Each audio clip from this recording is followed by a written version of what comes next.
سعدي العبدي waxaan aad ugu mahadcelinayaa bahda Salaam Somali Bank kuwaasoo noo qabtay workshop ama seminar ku saabsan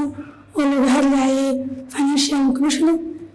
nidaamka bahda ganacsatada Soomaaliyeed ee hadda soo koraysa anigoo ka mid ah team Sirjin Ringali Store kana soo qayb galay barnaamijkaas waxaan aad ugu mahadcelinayaa dhammaan teamka Salaam Somali Bank sida markasta noo gartaagayay doonanay ganacsatada Soomaaliyeed kuwa rabaan kuwa soo korayaba waxaan ka mid ahay macaamiisha Salaam Somali Bank ee lagu casuumay training-ka financial literacy